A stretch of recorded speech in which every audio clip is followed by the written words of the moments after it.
Hi, I'm Connor, 33, and last weekend, my niece looked my 7-year-old son in the eye and said, "Your dad's not important enough to sit with us." The adults laughed. I didn't. I picked up my son's hand, walked out of the barbecue I helped fund, and didn't say a word. That night, my sister texted me, "You're still covering the monthly cost, right?" I replied, "Important people don't." And just like that, their group chat imploded. Panic like I'd never seen. Not when I helped co-sign Rachel's mortgage, not when I covered Mom and Dad's property taxes, not even when Derek needed me to, temporarily, cover his car lease and forgot to untemporarily remove me from the payments. See, I'm a structural engineer. I assess weight, stress points, collapse risks. I work with buildings every day. But for 6 years, the structure I've been quietly reinforcing isn't made of concrete or steel. It's made of people. My family. And they're about to learn just how much I've been holding up. It started small, doesn't it always? Rachel called crying 6 years ago. They were 2 months behind on their mortgage. Her husband had just lost his job. I wired $3,000 that afternoon without being asked. A month later, Derek just needed help with a down payment. Then my parents were suddenly overdue on property taxes and framed it as a family investment. I was the only one who invested. I didn't complain. I was the dependable one. Connor who shows up. Connor who helps. Connor who always finds a way. Then I stopped being Connor. I became the guy who pays for things. I never said no. Emma, my wife, used to ask if they'd ever pay me back. I'd mumble something about family and timing and maybe. After a while, she stopped asking. Then we had Miles. 7 years old. Quiet, like I was. Smart. Gentle. He builds things. Legos, mostly, but sometimes he'll sit next to me at my drafting table and sketch something with serious little eyebrows and a ruler too big for his hands. One day, he asked why we never went on vacation like Aunt Rachel's family. And I couldn't tell him the truth, because I pay for their Lakehouse, their car, their surprise family getaways. So I lied. I said, "We'll plan something soon." He nodded. And went back to his Legos. But that moment? It stayed with me. Because it wasn't dramatic. It was quiet. And quiet has a way of becoming deafening when no one else is listening. Saturday came fast.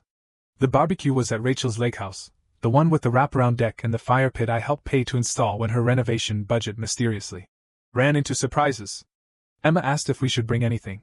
I said drinks because of course I did. That's what I do. I show up with the cooler and the wallet. We parked in the gravel driveway next to 3 cars I recognized from credit statements I'd co-signed. Miles carried a bag of chips in both hands. Emma wore that polite, thin smile she reserves for family events where she knows I'll leave quieter than I arrived. Inside, the Lakehouse looked like it had been ripped from a luxury real estate catalog. White siding, slate shutters, teak patio furniture. All things I'd helped fund in bits and pieces over the years. Emergency loans, temporary, card uses, shared family accounts, that no one but me contributed to. "Uncle Connor!" Bree waved from the deck. She was 12 now. All braces and confidence. "We already started eating. There's still some burgers left, I think." There always are. I set the cooler by the grill and scanned the crowd. My parents lounged on chairs I recognized from last year's invoice. Derek was manning the grill in an apron that said, "Grill Sergeant." Rachel floated from group to group, laughing with just enough volume to seem spontaneous but still be heard over the music. Emma leaned in. "I'll get Miles a plate." I nodded and grabbed a beer from the cooler. The one I bought. The afternoon unspooled like it always did. Small talk. Inside jokes I wasn't part of. Kids darting through sprinklers I apparently helped pay for, according to a shared landscaping charge I'd found once on my account. I stayed near the edge, sipping warm beer, watching. That's when I saw it. Miles was trying to play cornhole with Gavin, Rachel's oldest. He missed the board by a foot. Gavin laughed, the way kids do when they're not trying to be mean but don't quite care if they are. Then Bree walked over. Hands on hips. The kind of stance kids learn from grown-ups who never apologize. "Why are you even playing?" she said. "You're not good at this." Miles looked down, cheeks red. "I'm just learning." Gavin giggled. Then Bree dropped it. The sentence that felt like a slap to both of us. "Your dad's not important enough to sit with us anyway." She pointed to the deck, to the adults sitting at the expensive patio table. The one I'd helped finance.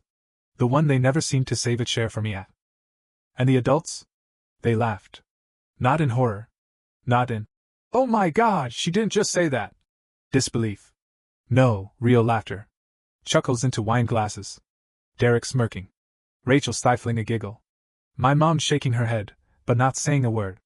Even my dad, the man who once told me a man earns respect through action, just sipped his drink and smiled. Miles stood frozen, beanbag still in hand. That's when something inside me just shut off. Like a machine that had been overheating for years, finally powering down. I set my beer on the railing, crossed the yard, and held out my hand. Come on, bud. Miles didn't even ask why. He just took my hand. Emma saw us heading for the gate and hurried over. Connor? What? We're leaving, I said. Calm. Clear. Rachel's laughter died mid-giggle. Wait, what? She's 12, Connor. Derek called. It's just a joke. I didn't stop. I didn't argue. I didn't make a scene. I just opened the gate, looked back once, at the people who'd made me feel invisible in a house I helped pay for, and left. And that night, when Rachel texted, "You're still covering the monthly costs, right?" I stared at her words for a full minute. Then I replied, "Important people don't." I didn't sleep that night. Not because I was angry, anger's loud. This was quiet. Heavy. The kind of silence that follows you room to room. Emma did impress me. She tucked Miles in, came downstairs, and just sat with me on the couch. Our living room was warm, familiar. A real home. Not a rental. Not alone. Ours. And I couldn't stop thinking about how much of it I'd sacrificed piece by piece without even realizing it. My phone buzzed again. Rachel. You're still covering the monthly costs, right? Not. Are you okay? Not. Is Miles okay? Not. I'm sorry about what Bree said. Just a reminder. The auto payments were expected to keep flowing like clockwork, like always. I stood up, walked into my home office, and opened my laptop. For the first time in years, I didn't check project deadlines or permit requests or stress diagrams. I opened my banking app. There they were, line by line. Quiet little parasites in digital ink. Mortgage assistance to Rachel, $2,100. Cosigned car lease, $640. Lakehouse HOA fees, $385. Property tax account for my parents, $850. Insurance premium for family plan, $920.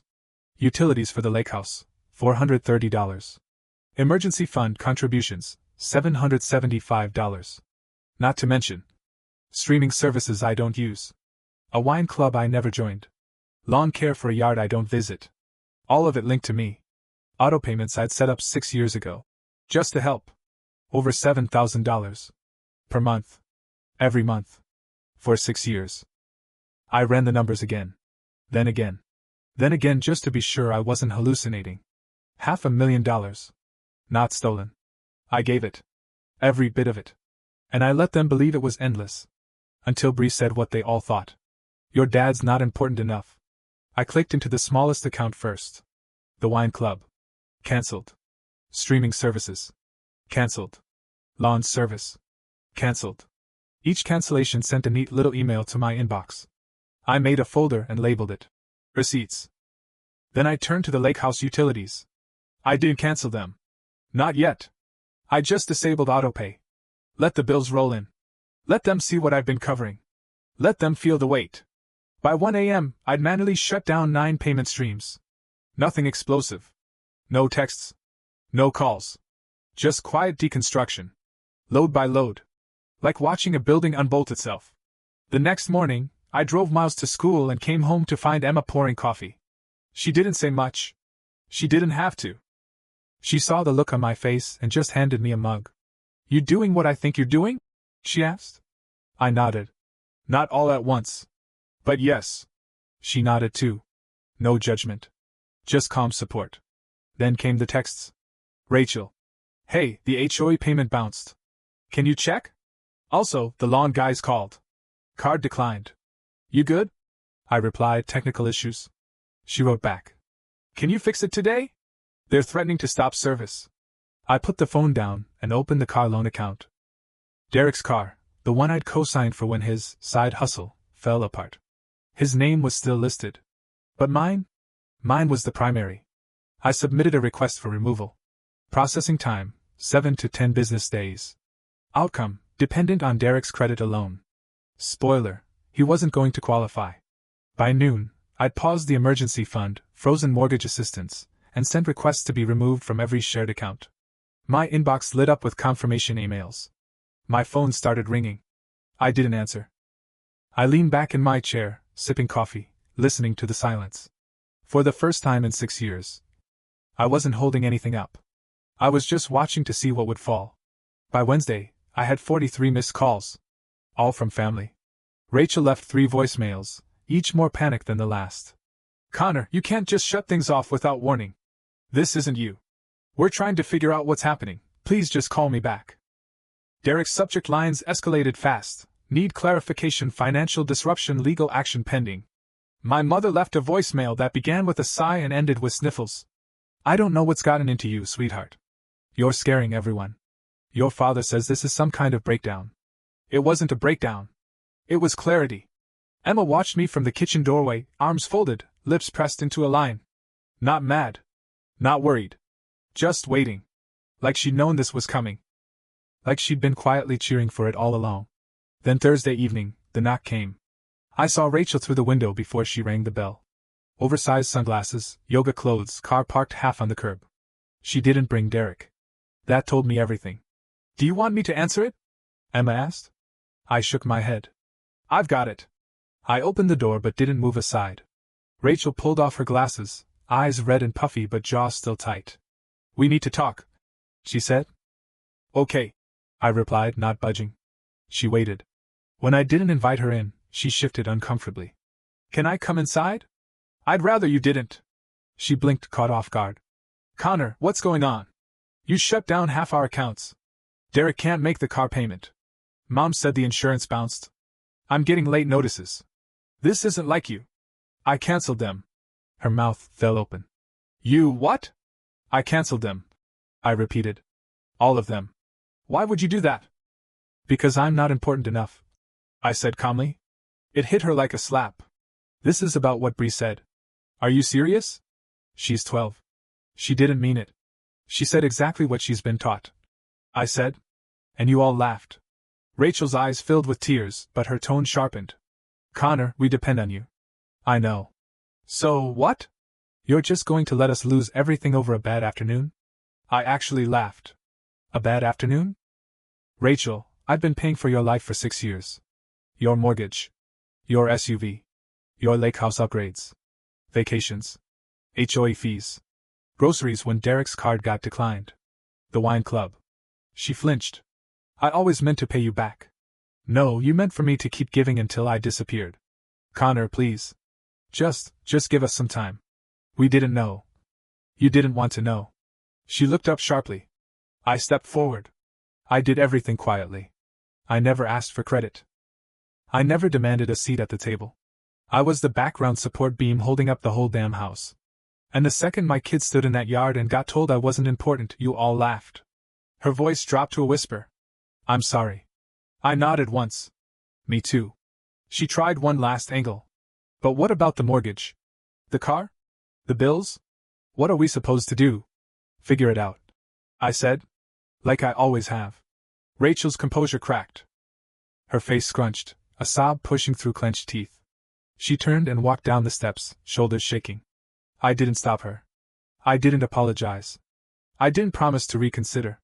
I closed the door, leaned against it, and exhaled a breath I didn't realize I'd been holding since 2019. Emma appeared in the hallway. She didn't say anything. She just slid her hand into mine and stood with me. That night, I opened a new folder on my desktop. Family Financial History, 2019 to 2025. It wasn't revenge. It was insurance. Because I knew one of them would try to twist it into abandonment. Or fraud. Or betrayal. But I had receipts. And I was just getting started. By Friday morning, I had a case file. Not for court yet. But airtight, timestamped, sorted by year, recipient and source. Bank transfers, categorized by purpose. Screenshots, every request, every. Just until payday. Every. Can you cover this one time? Venmo receipts, Zelle transactions, emailed invoices from shared services I didn't share. Even a PDF of the wine club sign-up confirmation. Rachel had used my card to get the first box free promo and never switched it back. Total, $357,000. I stared at the number on my screen. That wasn't just money. That was Mouse's future college fund. Vacations we never took. The extra bedroom we never built. The time I didn't take off work because I was funneling support to 4 households besides my own. I didn't cry. I didn't rage. I made an appointment with a lawyer. Patricia Okoye. Mid-50s, glasses on a chain, the kind of woman who wears blazers like armor and greets you with a handshake that says I take no crap. We sat across from each other in a small, no-nonsense conference room. I slid a flash drive across the table. I need to know what I'm liable for, I said. And how to not be. She plugged it in and opened the folders. As she clicked through, she nodded, scribbled a few notes on a yellow legal pad, and said nothing for several minutes. When she looked up, it was with a mix of disbelief and professional respect. You've been incredibly generous, she said. But generosity isn't a contract. So I'm not legally bound? Not unless you have anything in writing that obligates continued support, contracts, repayment agreements, co-ownership clauses with enforcement language. I shook my head. It was all informal. Family stuff. That works in your favor. You can walk away. But I recommend formal withdrawal from every shared account or legal tie. Clean, official, document everything. How soon? I'll have the paperwork drafted by Monday. Do it, I said and meant it. That afternoon, I went to the bank, the same one where I'd set up the shared property tax account for my parents' house. I need to close this, I told the account manager, sliding over the paperwork. He frowned. You're listed as the primary. You can't close it without transferring ownership. Fine, I said. Send the transfer request. If they don't accept in 30 days, close it and refund my remaining balance. He blinked. You sure? I nodded. Very. As I left the bank, my phone buzzed with a notification from the family group chat. Dad. We need to meet. All of us. This has gone too far. I didn't reply. I just muted the chat again. I showed up to the Lakehouse Sunday afternoon, 15 minutes late, deliberately. I wanted them off balance, already spinning their justifications. Emma offered to come. I told her no. This one I had to do alone. Miles was with a friend. I needed to make sure whatever happened inside that house didn't leave any residue on him. When I walked through the front door, silence dropped like a hammer. Rachel was on the couch. Derek stood stiff behind her. Mom sat in a corner with a tissue crumpled in her hand. Dad was pacing. You're late, he said. I know, I replied. I stayed standing. I didn't ask for a drink. I didn't take off my coat. This isn't you, Connor, my mom said softly. What you're doing, this isn't who you are. I pulled a manila folder from my bag and laid it on the table. What's that? Rachel asked, her voice already shaking. Proof, I said.